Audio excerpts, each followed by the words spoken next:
Hey, what's up everyone? This is Snackbox. Hope you all are having an amazing day. Welcome back to the channel, guys. We have some news regarding the progressive chance events for the Heroes Path. So this Friday, February the 20th, we're planning to launch progressive chance event, giving you at least a 15x chance to summon the champions of your choice from the selected pool from Ancients, Primals, Sacreds, and Void Shards. So first, Modo of the Peel, which is the partner of Esme. Then we have Esme as well in here. Esme was a fusion, right? Earlier last year, like very early. I think it was one of the first fusions after Noel. I don't quite remember exactly, but something like that. Or maybe after Mad Hatter. It was a fusion after Mad Hatter, actually. And then White Queen Ancora, which was a fusion as well, years ago, the partner of Narcissus. We have Rotos, the Lost Groom, very amazing champion, Sitia Flametongue, Oella, and then for Void Legendaries, we have Solanar. Solanar the Gleaming, he will be part of this progressive chance event, and he's probably the most interesting one out of all of these, right?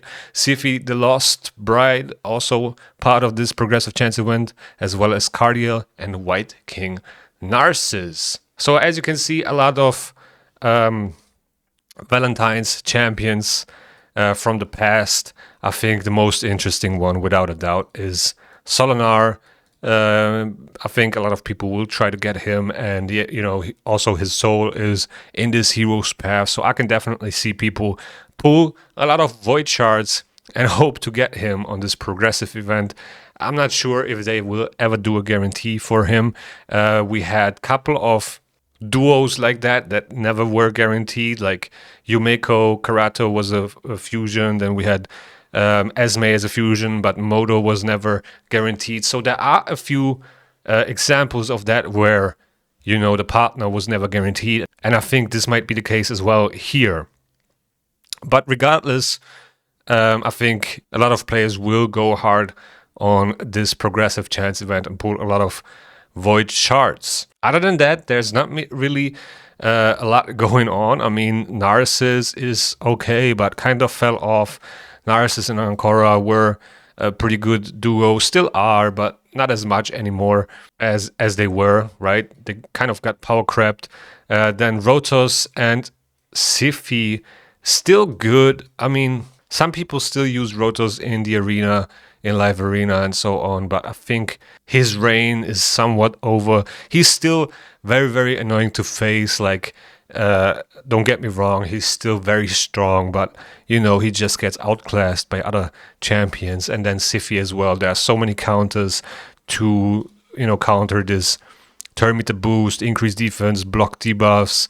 There's a lot of buffing, turn meter boosting going on that can be punished. Also on the revive, you have buffs. So yeah, it's kind of like the thing with revivers like that, or turn meter boosters like that you have Nell, right? You have Vulcanos, you have all these champions that have passives that kind of punish turn meter boosting or buffing. And if you do it on like every skill, it's kind of unfortunate for you and not really a great option. But the one thing that is really, really strong is the A1 with the sleep. The unresistible sleep on the A1 is very, very strong and can win you fights, definitely. So yeah, I think those are the best ones out of here, but Solanar is definitely on the top of the list. Definitely worth to go for. Now, I think he's a little bit overhyped, even though he's very strong. He's very strong on its own, paired with his partner, even stronger. But I think, in general, he's a little bit overhyped. I don't think he's as crazy as people are saying. But, it really depends a little bit on RNG when you use him, because every time someone tries to debuff him, he will get a random buff, right? So you can see this right here. This champion is immune to all debuffs while this skill is not on cooldown. So basically what you have to do is never use the A2. Okay, never use the A2. And whenever an enemy attempts to place a debuff on this champion while this skill is not on cooldown, this champion gains a random buff instead. This effect does not work against bosses. Now, If he gets like block damage, unkillable and stuff like that, he can also get stone skin, I believe. And yeah, if he gets like random buffs that are protecting him from dying, then, you know, he's really, really hard to deal with. But if he gets like buffs that are not really helping that much with surviving, then he's kind of just another attack-based nuker, very squishy. That's kind of like the thing. And also you can lock him out, right? So you can just put the skill on cooldown and he won't receive any buffs. So that's kind of like the counter to him. He also has his passive where he revives himself, and he's also negating every heal the enemy team does, right? So there's that. It's a very strong passive in general, but I think this is the most important part about his skill, that he's like getting buffs, and this really determines like what buffs you are getting. This determines if you're gonna win the fight or not. So yeah, there you go. These are the news. Progressive chance event for Solanar.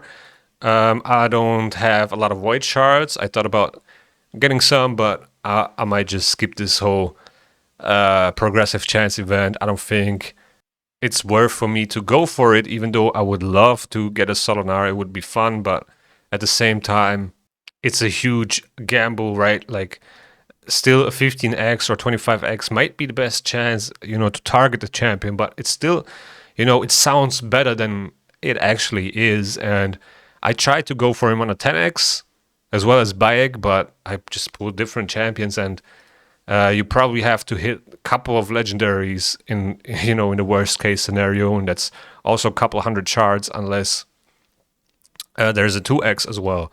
So yeah, it can happen in a couple of shards, right? If you have like 10, 20 shards, I saw people pulling him from like a couple of shards. It does happen, but that's like the minority. Like the majority doesn't pull him from a couple of shards, right? They have to go like very deep with like a couple hundred shards. But anyway, besides the 5-star souls, there will be a mythical book in the hero's path. This will be probably at the very bottom. Then we have this avatar, which looks kind of cool, to be honest, with the sun and the moon and the sky. I really like this design. And also very interesting for me personally, mythical relic mats. Okay, that's probably what I'm gonna go for. I'm probably not gonna go for any of these souls unless I pull Solanar in the 10 shards that I have.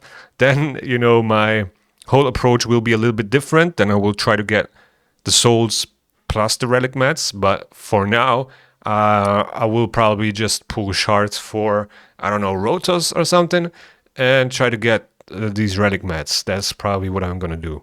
And yeah, with that being said, thank you guys for watching. I hope you enjoyed. If you enjoyed, please hit the like button. It really goes a long way. Also, subscribe to the channel if you want to see more raid content. The YouTube algorithm is gonna suggest you a video that you might like right here, and see you in the next one.